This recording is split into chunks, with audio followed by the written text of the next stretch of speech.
All right. So I have it broken down into 3 categories for you. First of all, we're going to help you refuel by addressing the physical body you live in. The second is the environment you're within. And the third is the energy you are living with. Okay. So the first one, let's talk about your physical body. When you're in a need for a refuel, you can do some simple things. First of all, it sounds really maybe like, really, that's all I have to do.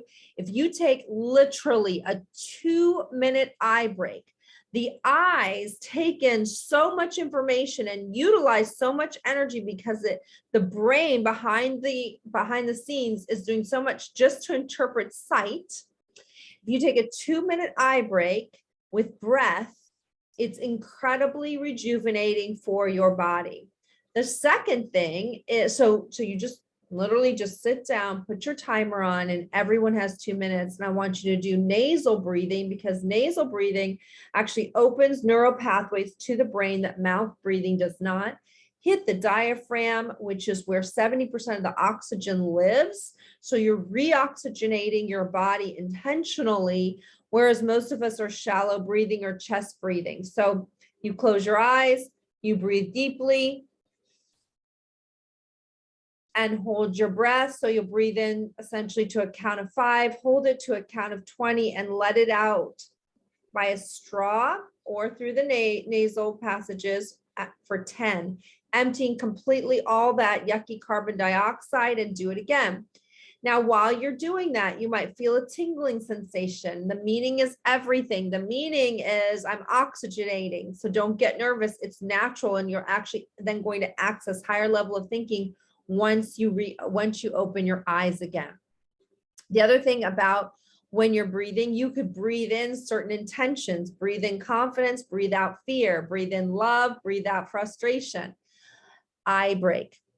Physical body, you can do Qigonging. Qigonging is waking up the body. It's an old Chinese method. You're going to cup your fists just like this, not a full fist. You're kind of just curling your hands, and you can just pound the sides of your legs and the in and the out. And then when you get to your back, you round your hands, and you're just literally hitting your back with these cupped hands. It feels so good. So you do up one leg, up the other leg, down one leg, down the other. Do your arms under your armpits, hit the lymphatics, your shoulders, and then your lower back. And you'll be surprised at the circulation you're generating in your body by Qigong method. Another way for your physical body is to ground to the earth. Literally go out barefoot if it's not too cold where you are. Breathe the air, do the same breath work that I just mentioned with your feet on the ground. If you can't muster any of that, you can lay down, close your eyes, and they have found that sound really communicates to your cells. As a matter of fact, back in the Nazi era, believe it or not, why did I just draw a blank? The head of the Nazis. Oh my gosh, Hitler.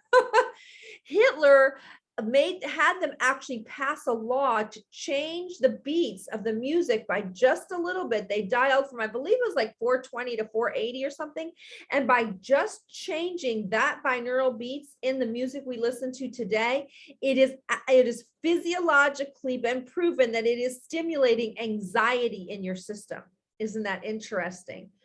So what binaural beats are you incidentally listening to in your regular music? Well, when you don't feel well or you feel tired, you can just go to YouTube and put in binaural beats for energy, binaural beats for chest congestion, binaural beats for anxiety, for whatever it is you're feeling. And you can lay, preferably with headphones on, so the vibration goes directly into your ear canal and tells your cells to physiologically change. Stretching is another phenomenal way. And remember, gratitude is so high on the energetic scale. I love to listen to a gratitude song while I stretch. It takes 5 minutes and it will completely refuel you. All right, that's some of the hot tips in physical body you live in. To refuel, you can also work with the environment you're within. Did you know clutter takes a lot of energy? If you clean something, you reorganize something, it will make a major difference. Just the other day, I had my pink Escalade cleaned on the interior. It had been some time because the winter months have been harsh. And every time I went, the car dealership or the car washes were closed. And so I was ready for it. It has given me this zing of joy every time I get in my car because of how clean it is. So take a piece that has been bugging you, something you're up against every day, maybe a bathroom cabinet, maybe a pantry, maybe your car, and give yourself the gift of taking a couple of hours, if that's what it's needed, or do little chunks and declutter something, okay? The next of your environment you're within is if you work with an effective list, a specific brain dump.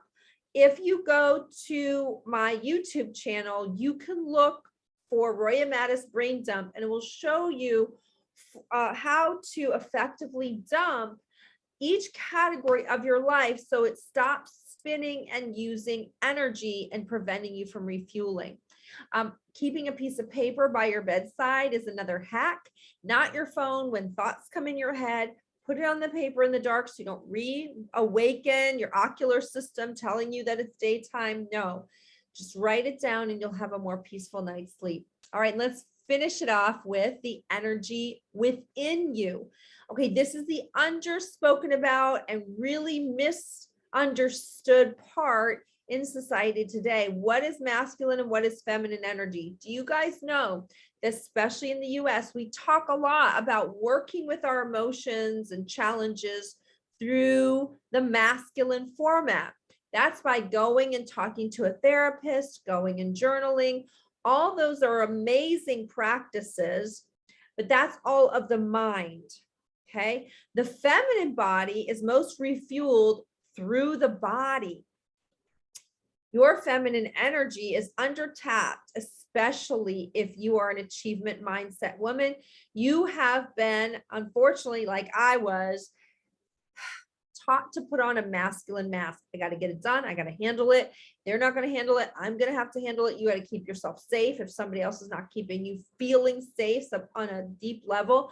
Well, now you are taking on, you become the taskmaster and you are operating on one cylinder and you're supposed to operate from both. So one of the most effective rejuvenating things you can do is to do feminine release movement. How do you do that? Well, I will go deeply into that aspect in Costa Rica, actually, because some things are hard to do through a screen. You've got to be with each other, but we will release emotions like sadness, grief, frustration, anger, and then we always end in pleasure. So, or even sensuality, if that's how you choose. So how do you do it on a small scale? I'd like for you to take a song that makes you feel the emotion you're spinning with. If you're feeling primarily sad, get a sad song. If you're feeling primarily angry, get something of anger. And when you listen to it, move your body in however you instinctually want to move it, and imagine the dissipation. Like if you're angry at something, dispel the things, visually see yourself warding it off and pushing it out of your body. You're sad, let the emotions come, maybe put a hood on, cry it through and pull it out like taffy. Yes, we are energetic beings in a physical body, and we can change our molecular structure. They've shown it now. They understand it. We're mostly water, and we can do that through sound and movement, but not just one alone. Feminine body needs the feminine release.